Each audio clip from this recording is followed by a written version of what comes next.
Welcome to the WION podcast, where we explore fascinating stories and ideas from various fields. In this episode, we explain Iran's 10-point plan after the 2-week ceasefire, from sanctions relief and compensation to control of the Strait of Hormuz, and what these demands mean for the region's future.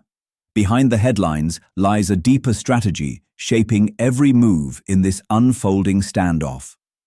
40 days into the Iran war, with US President Donald Trump's deadline ticking down and Pakistan scrambling to broker a last-minute deal, Washington and Tehran on April 7th agreed to a 2-week-long ceasefire.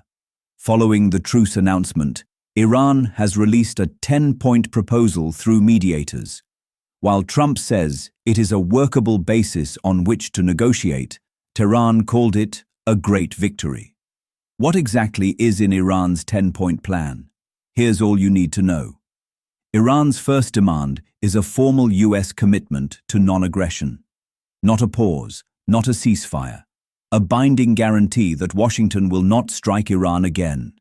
The waterway carries roughly a fifth of the world's oil. Tehran shut it down when the war began, pushing global oil prices to over $100. The ceasefire has now reopened it temporarily.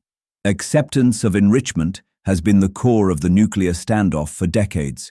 Iran is demanding formal US acceptance of its uranium enrichment program, not a cap, but recognition of the right itself. Primary sanctions, secondary sanctions, both gone. Condition 3 and 4 on Iran's 10-point plan demand that all the sanctions against Iran must be lifted. Of these, secondary sanctions are particularly significant because they target non-Iranian companies doing business with Tehran, effectively forcing third countries to choose sides. Lifting them would be a fundamental restructuring of how the US projects economic pressure. Iran also wants every UN Security Council resolution passed against it terminated. These resolutions have formed the legal backbone of international pressure on Tehran for years. Unwinding them would require buy-in from the full Security Council, including members who have their own complicated relationships with Iran. Iran wants the IAEA off its back. Alongside the UN resolutions, Tehran has demanded that all International Atomic Energy Agency Board of Governors resolutions against it must be cancelled. The IAEA has been the mechanism through which Iran's nuclear program has been monitored and scrutinized. Iran wants to be paid for war damages. Its next demand is a full payment of compensation for reconstruction costs to Iran. The next demand is a full withdrawal of US combat forces from the Middle East.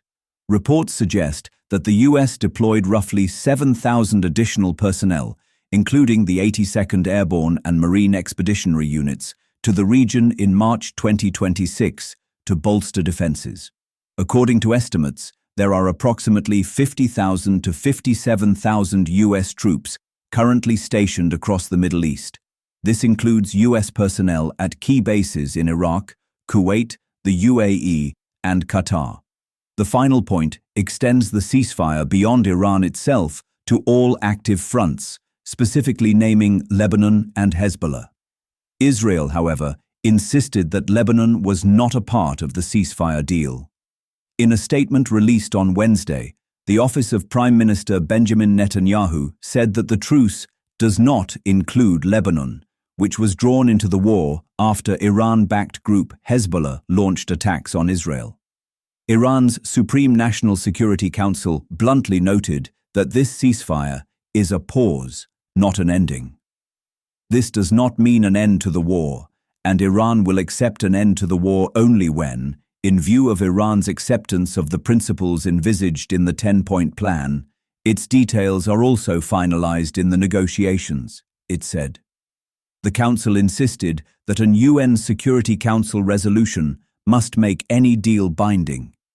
It is to be noted that the adoption of such a resolution shall render all these agreements binding under international law and shall constitute a significant diplomatic victory for the Iranian nation. Thanks for tuning into this incredible story. If this episode resonated with you, Don't forget to hit the like and subscribe button for more captivating stories to come. Stay tuned.